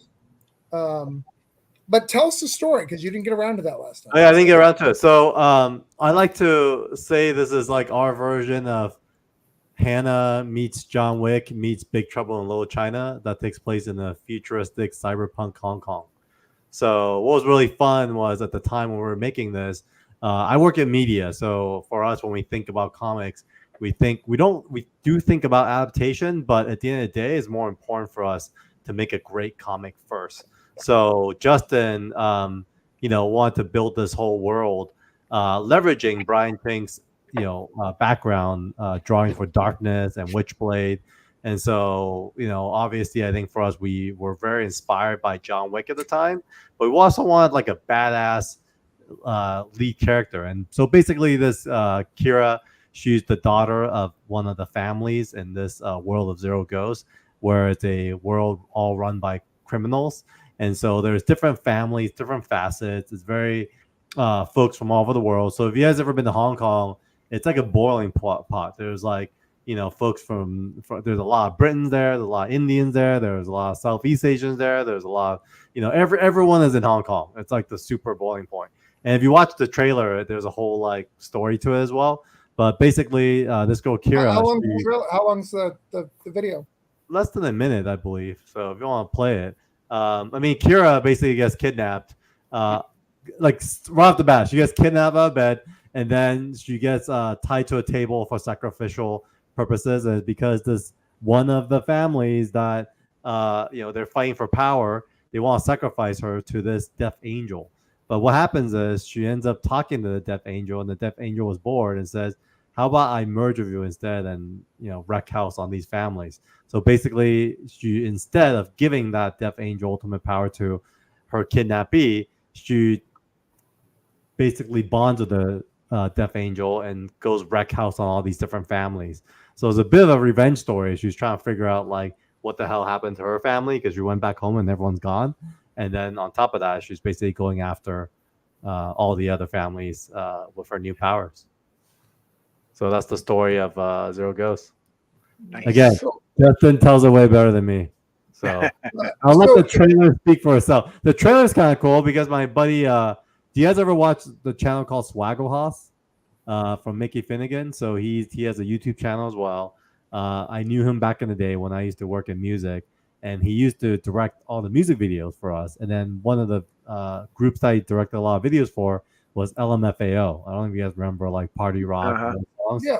So he directed those videos. So it's super cool because he's also a fellow comic nerd, and he put it together and it did a great, way better job telling a story than I did. Nice. All right, well, let's watch it for a second.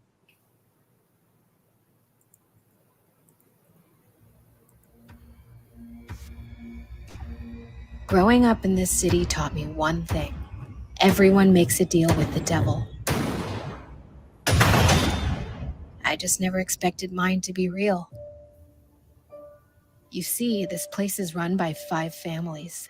And in order to get anywhere in this world, you need to work with them. Play by their rules. That's what my father told me before he went missing, before he was taken. Alliances built on a foundation of deceit. And now I make new bonds. Ones that can never be broken. Power is the only true pact. That's why I've traded everything for it. With it, I'll take my vengeance.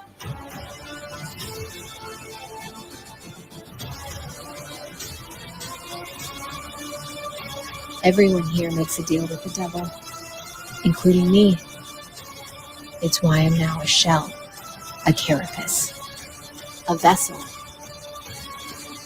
a zero ghost.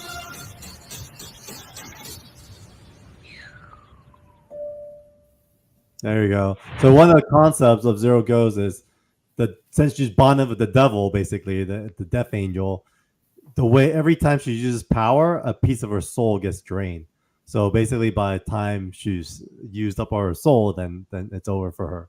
So there is this kind of race to the clock concept that Justin Jordan came up with. That's cool. And yeah, and a ton of lore as well. He has like a 30-page Bible of all the different families.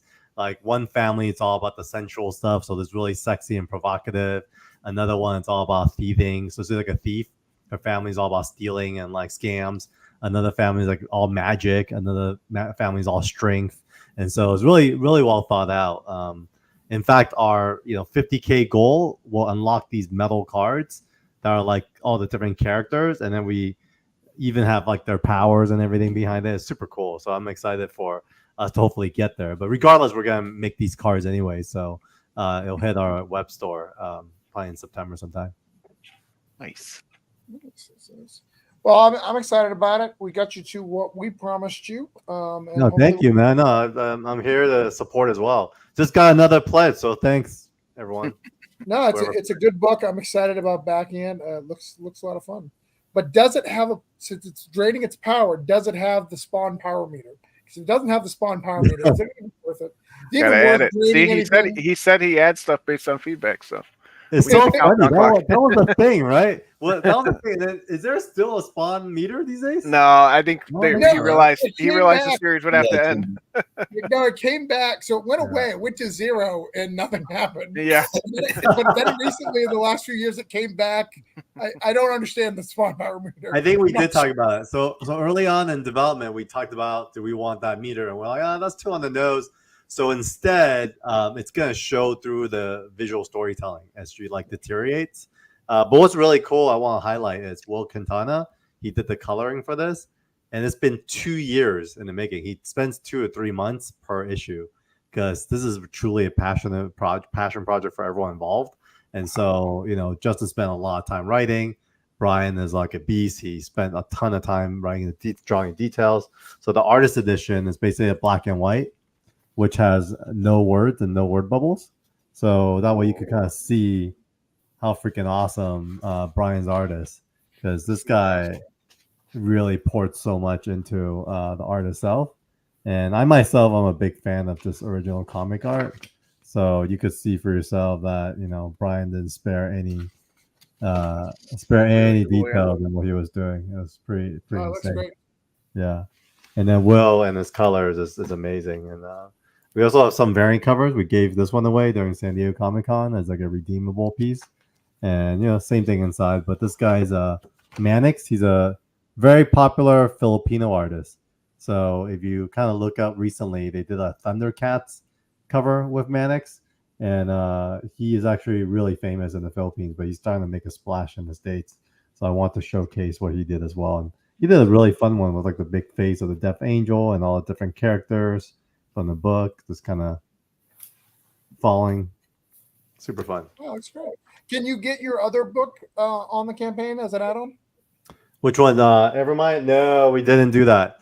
I think we're gonna try to do each of the ones by itself, but then as we launch like the 4 through 6, we'll probably open it up a little bit more once we have our inventory. I know it's hard when you have creators and you have deals and money. Like I totally get that. It's hard, but I know as consumer, you really love it, right? Like, yeah. Oh, I love this new company. I want to go all in, and you don't have that opportunity on there. So, yeah, I know. We'll definitely bring that back. But great ideas. Always open suggestions, and I'll talk to Justin about the spawn meter. Yeah. Well, one of the things, Carl, that there's another publisher that does, just not to stick on you because we've got to keep moving because people do have bedtimes and stuff, but of course there's a company, once you get a few, that does a once a year 2-week campaign, and it's just all their books. It's once a year. They'll be like catch up if you missed anything. Really? Issue, or you want to get an issue 1 separated, and we offered this, and they do it once a year, like around Christmas time, to make sure they'll get it by Christmas. It's really interesting. Oh, cool. And it works out really well for them. That's like their biggest campaign a year. Wow, they just do one campaign per year. What are they called? No, they do a couple different campaigns. I'll tell you off air. I don't like to promote them because of Comicsgate. But they do really well. I pay attention to all of them. I got it. No, it's all a study. It's all big. I'm here to learn. So if you're doing something good, you're doing something good, regardless of. Yeah, they're doing something right. John, I looked at your campaign. I cheated, and I get to mark you off my list. I'm excited about that. You cheated. I cheated. Thanks, bullied Angel. the Waiting people for on that. your show to back me. I appreciate Always, y'all. always.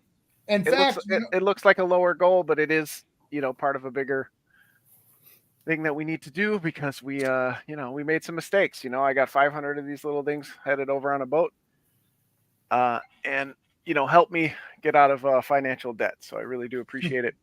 But if you like I'll, comics about music, you like action adventure, you like amazing black and white art from the amazing artist Dan Doherty. There's a look at the spread there. Yeah, I mean that should sell it alone. Dan's art alone is worth the price of admission. So you Drumsticks sold of me. Doom.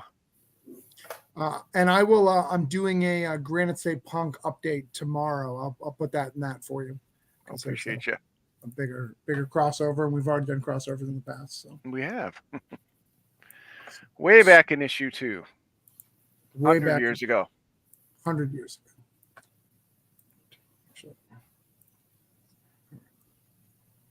What the heck? Sorry, I'm doing something in the background. But let's bring your campaign. It's up right now.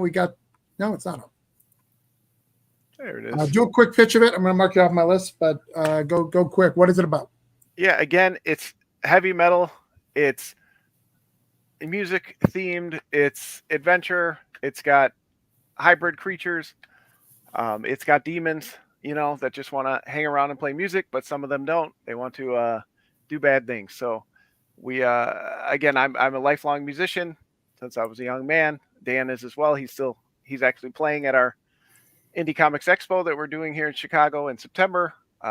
Dan and I both love music, and we love working on this book together. This is, again, the first part of the second arc. We feel like you can jump in here, but of course you can get all the other issues, all the great variants we've had. There's a trade paperback of the first arc that we did this year, which was a huge success and has done very well for us. So you can get all the catch up you want, or you can jump into the new series here, or you can just get a stuffed animal because you really like stuffed animals. Unless you're Travis. So, question for you: has my pledge of 5,000 for me to come to that con? Has people backed that yet? We got a bid of $1 so far, so we're still trying to get our way up to 5,000. $4.99 to go. Sean, if he funds tonight, promises to give us $5, so that would get us to 6. So all right, we'll get there. We'll get there. That's just my appearance fee. It's not a big deal. And I remind people, I'll go to the Chicago Con, and I will fly coach just for John. I don't normally fly coach, but I do that for the fans. And I appreciate it. All right, got that shared out. All right, next, The Fog Within. Sean, do I got to yell at people? I don't know. I think so. I don't either. Let me see. I hope not. All right, let's bring it up.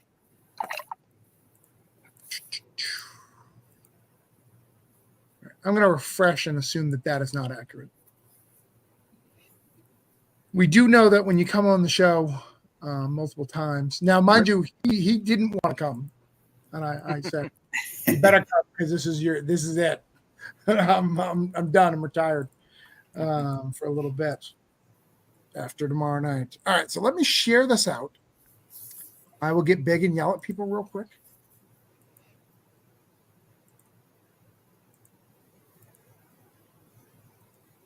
Okay. Listen. My wife is on a cruise. I have my mother-in-law here watching my son. I am sacrificing so people like Sean can get one fucking backer. All right? There's 70 people watching right now. One of you has $1 to give Sean, right? Sean is so close to funding. He's like 500 away. He doesn't want much. He just wants you to like his little story. He's only got one more issue after this, I think. Right, Sean? There's only one? Yeah, for the arc, yeah. There's only one for the arc, right?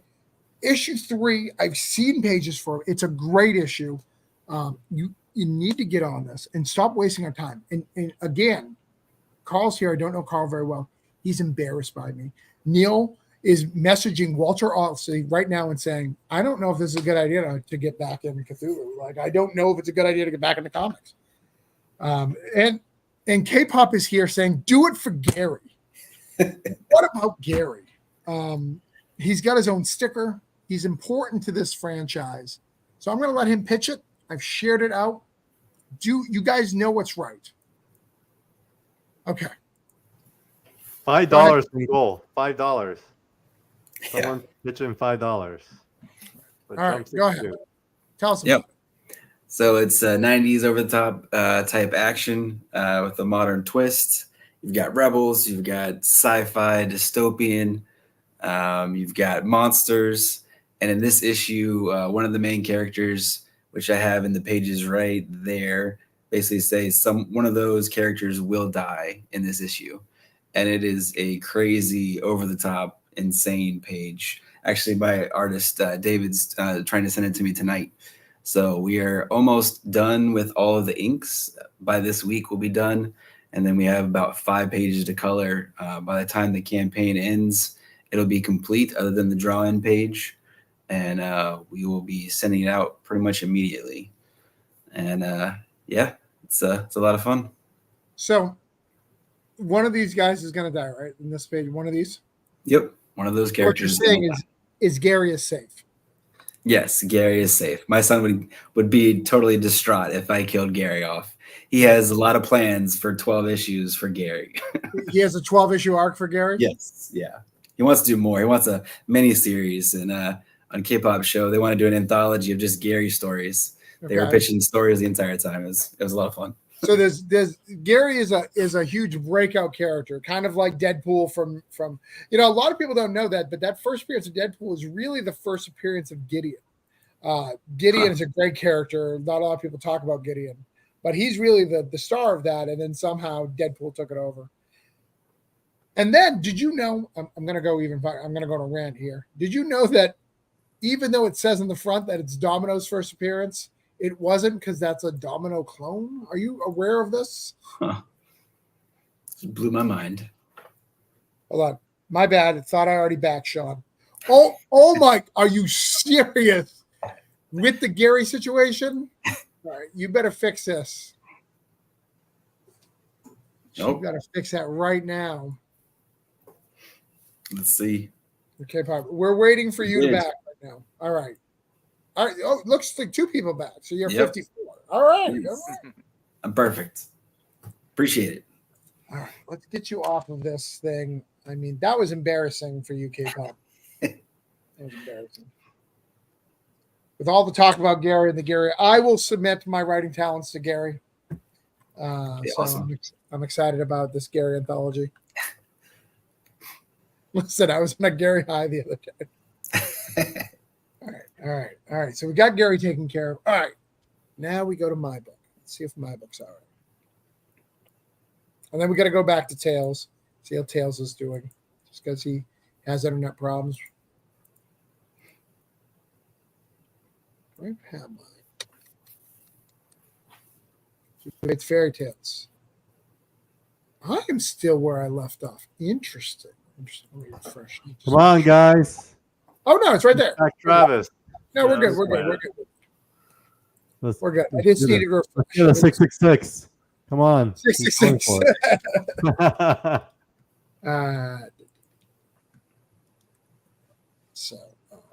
All right. So let's. I am off my list, so we'll get that done really quick. I'm doing a whole show tomorrow and updates and stuff like that.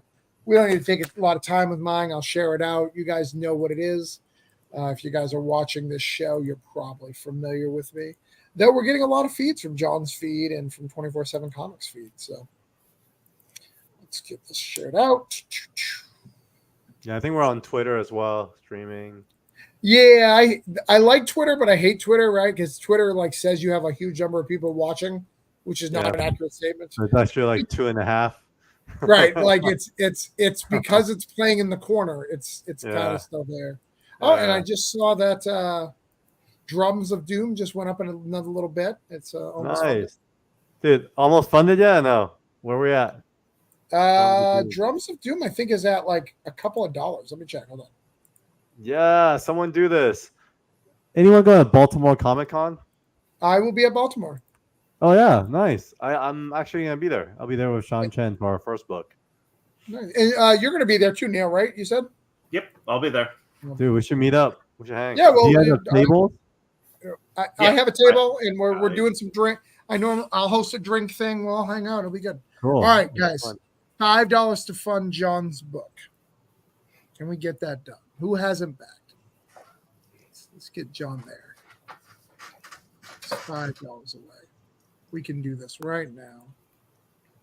Let's share this out, guys. I know we just shared it. I know we've got to go to Toxic Pond, but it's $5. Someone has $5 that can get this over the edge where it needs to be. I'm going to keep that up, get that shared out so you guys have a chance to pledge that, get that last $5, get that done. Yep. I'm going to. Did it go? No, didn't go. It will happen tonight. It will happen tonight. It will happen in a minute. We'll make it happen. But I am going to go to Tales of the Toxic Pond because I promised him a backer. Let's go to that one more time. Let me yell about that.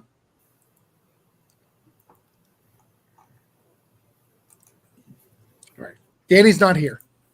I'm going to share his book out to you guys, but I'm going to talk about Danny. I'm going to go big on Danny. Danny, brand new comic creator, came to me one day.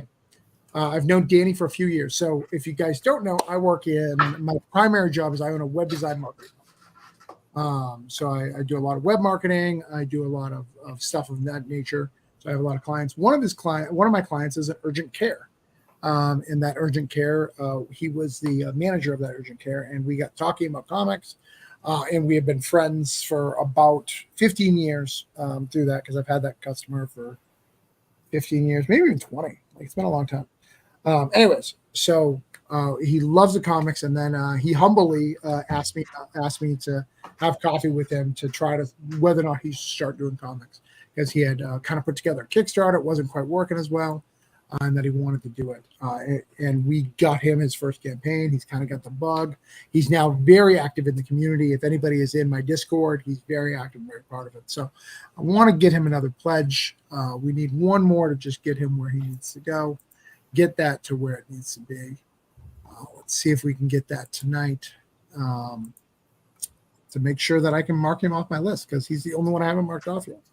And again, Drumstick of Doom, we want to get that. Oh, all right, hold on. We'll come back to you, Tails. Now, even though John got his money and ran, because that's what John does, no, he's got bed in the early morning, but we have got him funded. So, guys, Woo! Let's go. We stayed on to get him funded, which is great. Thank you, whoever did that. We appreciate you. Awesome. You're good people. You're good people. All right, so back to Toxic Pond. Got to get this last one off of my list. So, told you the sad story. He's got 30 days. See, he's even running. He's been up a couple of days, and he's still running 30 days. See, he doesn't even know what he's doing, guys. But he makes a good book. He's trying here. Like, let's get him to where he needs to go. Let's get him one back. I'm going to stay on till we do that. But I do know it's late, so I'm going to give people a chance to leave if they need to. I do want to talk about one more thing before we leave. That's kind of a personal thing. So for those guys who follow me, one of my biggest known books that I'm known for besides Cthulhu Invades is I wrote a book for Scout Comics, Granite State Punk. It is one of their better selling books. It is my pride and joy out of all my books. It's something I love tremendously. So I wanted to show you guys that the latest issue is on previews right now. Let me see if I can blow it up real quick without messing it up. You guys tell me if you guys can see it as I blow it up. Oh, Yeah, I can see it. can you guys see it over here to the right? Yep, we see it. So, yeah. So we are right now, we are in Luna and stuff. So this just came out literally on Wednesday. So if you want to back the next issue, all of them are one shots, guys. So it's these guys right here. All of them are one shots. So you don't need anything else. This one is about the Coven. We'd love you to go ahead and ask your local comic store. I don't think you guys realize for people who've done comics in comic stores, Adam's done it. Neil's done it. JD used to do it back in the day, right? But you don't do it now. Yeah, back in the day. Not currently, but we're coming back. Yeah, but and Carl, do you guys do direct market yet? We don't. We're not gonna do it until we feel like we have enough momentum. Okay. All right. Yeah. Cool. So you don't know how much of a big deal it is if you just ask your store to get you a copy. That one copy probably gets an order of 3 to 5 because they trust you and you go to the comic store and every day. So it means a heck of a lot to me if you guys would consider it. Even if you haven't, spend that $5. It means a lot. Adam runs a comic store. If one of your backers if one of your pull lists backs, you're going to look at that book a little more serious, wouldn't you, Adam? No, absolutely. Yeah. There's, to answer your question, yes. I know Adam's store is brand new and he's trying to, in a market that doesn't have anything.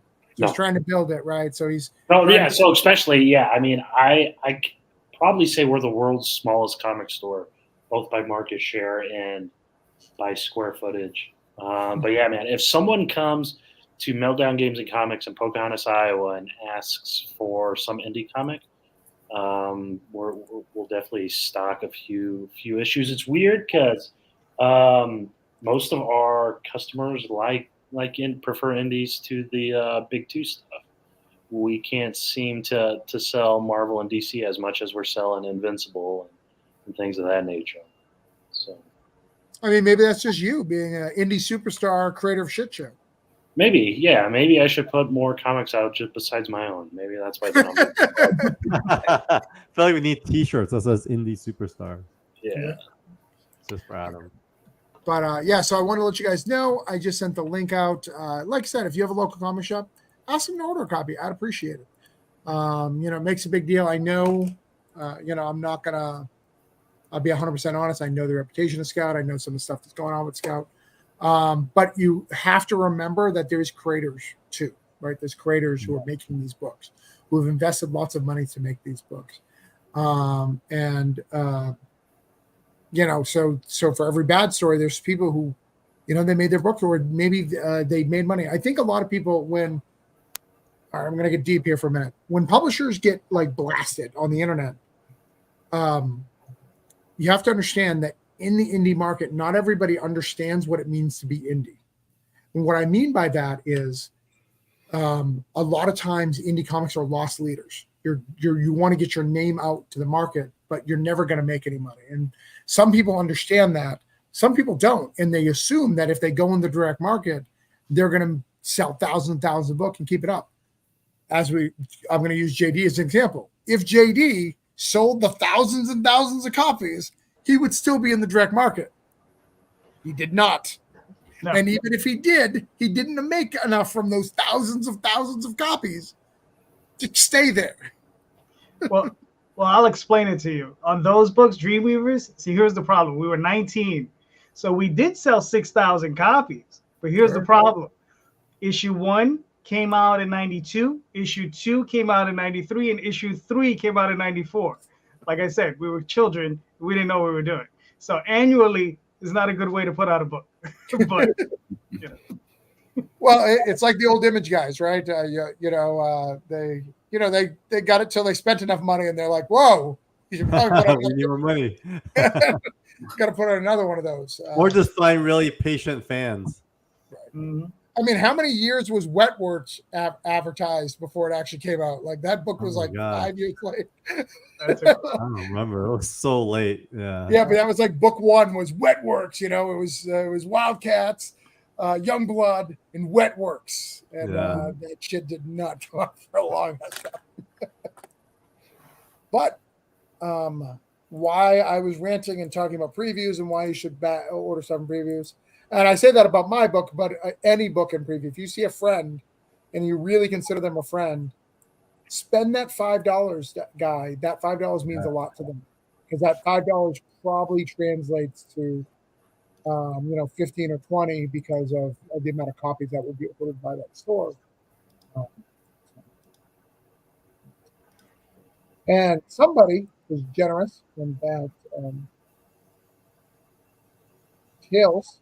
So we got that pattern for him. So I can mark him off my list as well. Cool.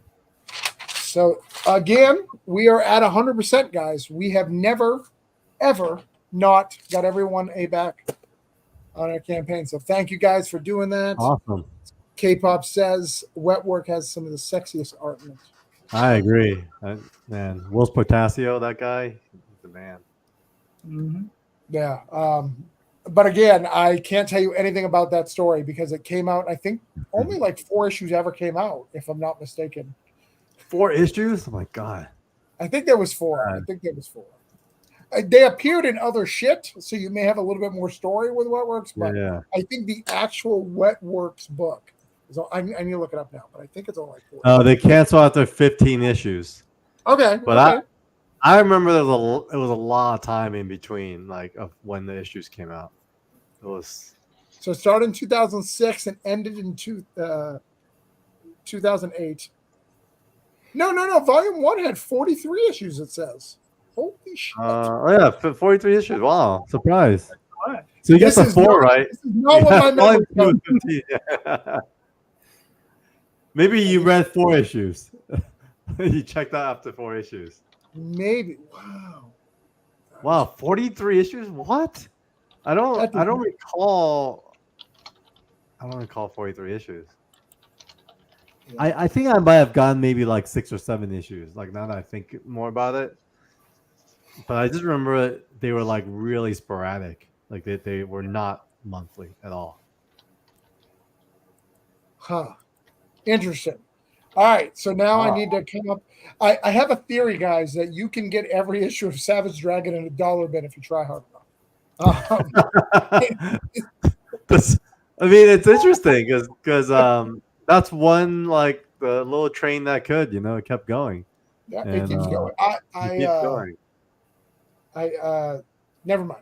Yeah, I'll say it off air. Has he ever skipped a month? Has he ever skipped a month, or has he kept? Yeah, he's missed a lot of months over the Oh, he years. does. Okay. But he's a solo guy who does it his own way. So Yeah. Mm-hmm. And the art's evolved so much too. Like I was surprised because I saw him at New York Comic Con, and he brought some of the artwork from some of the newer issues. And I didn't. It's just something I was thinking. And my other friend was with me, and like it was like unrecognizable. It wasn't really him. It felt like it was some other artist. And when we asked him about it, well, hey, I was like, yeah, your art's like very different. He's, oh yeah, I get bored. I was okay. And so it was pretty interesting. Cool guy though. Nice guy. yeah, Eric's wild. Yeah. So all right, let's get off the air. Let everyone say where they can find you. JD, where can people find you? TheOswaldChronicles.com, TallTalesOnline.com, and most importantly on Kickstarter, currently with Dreamweavers, and Sunday nights on YouTube on my own channel, Indie Comics Explained. And that's pretty much it. Nice. Sean, where can people find you? Facebook, Twitter, Instagram, TikTok, even sort of. Sean Wood _writer on all of those. And you're not leaving the internet tonight until you fund. So Nope, I'm staying. even if he's not live, just Yeah. know he's there. Yeah. He's there on the internet, waiting, refreshing. Yep.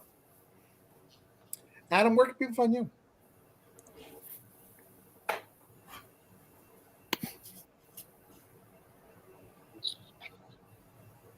Yeah. Try it. There we go. It wasn't on mute. I'm going to be living at www.keeperscomic.com for the next 7 days, 6 days, 7 days.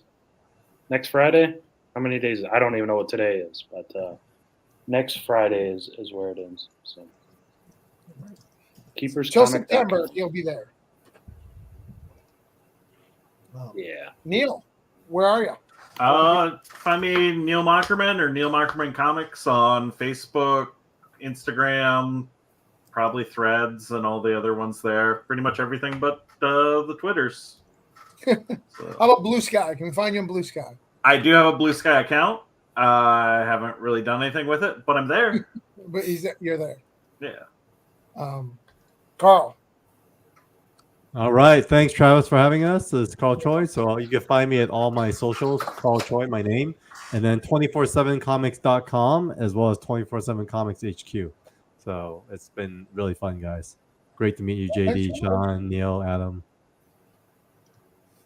And I can be found at travisgibb.substack.com. But more importantly, for the next 24 hours, CthulhuInvades.com. trying to get to 35K stretch goal. So if you guys Yeah. want to help, let's get to it. This is a cool book, but I will see you guys tomorrow night for our final of this. So we'll have only Cthulhu people talk all the Cthulhu goodness. So see you tomorrow night. Bye. You guys.